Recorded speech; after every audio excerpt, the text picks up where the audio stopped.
Rajkot civil હોસ્પિટલમાં સુવિધા અને મેડિકલ સ્ટોર મામલે રાજકારણ ગરમાયું છે। મેડિકલ સ્ટોર અંગે આરટીઆઈ કરનાર કોંગ્રેસના આગેવાન સંજય લાખણીએ ગંભીર આક્ષેપ લગાવ્યા છે, જેમાં મેડિકલ સ્ટોરનું ટેન્ડર 2009માં પૂર્ણ થઈ ગયું હોવા છતાં હજુ પણ તે ધમધમે છે।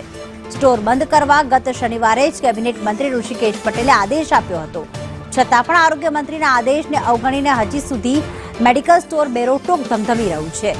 સંજય લાખણીએ આરોપ લગાવ્યો છે કે આ સ્ટોર પૂર્વ કેન્દ્રીય મંત્રી વલ્લભભાઈ કથેરિયાના સગા ભાઈનો છે।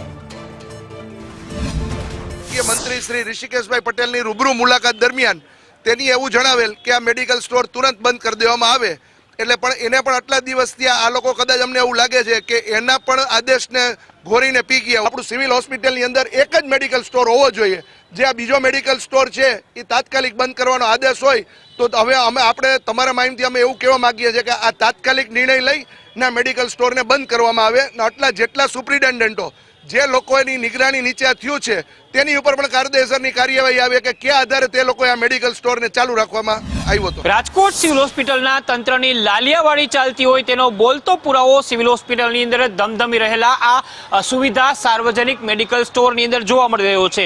ટેન્ડર 9 વર્ષ પહેલા પૂરું થયું છે, છતાં પણ છેલ્લા 9 વર્ષથી આ સુવિધાનો જે મેડિકલ સ્ટોર છે એ વગર ટેન્ડરે ધમધમી રહ્યો છે। આપણી સાથે સ્ટોરના સંચાલક છે, શું કહેશો, કોના નામે આ ટ્રસ્ટ છે, કોણ ચલાવે છે Suvidha medical store? Lifeline Organisation Trust દ્વારા ચાલે છે।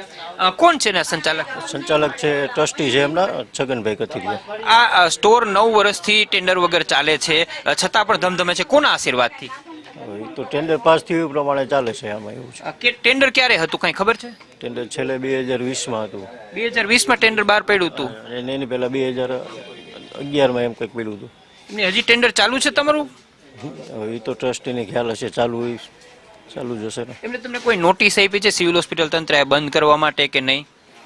ના, એવું કંઈ બંધ કરવા માટેની કંઈ નોટિસ નથી આપી। તો જે પ્રકારે આરોગ્ય મંત્રી છે અહીંયા આવ્યા હતા અને ત્યારબાદ આ સ્ટોરને લઈને પ્રશ્નો ઉભા થયા હતા, મંત્રીએ ટકોર કરી હતી કે આ સ્ટોર જો ગેરકાયદે હોય તો તેને બંધ કરી દેવામાં આવે, પરંતુ હજુ પણ આ સ્ટોર ધમધમી રહ્યો છે। ટેન્ડરની જે શરતો છે એ મુજબ અનેક પ્રકારની જે લાલિયાવાડી અથવા તો એમ કહી શકાય કે ક્ષતિઓ છે એ સિવિલ હોસ્પિટલના વહીવટી તંત્રની અંદર જોવા મળી રહી છે। કેમેરામેન વિપુલ બોરીચા સાથે મયુર સોની, સંદેશ ન્યૂઝ, રાજકોટ।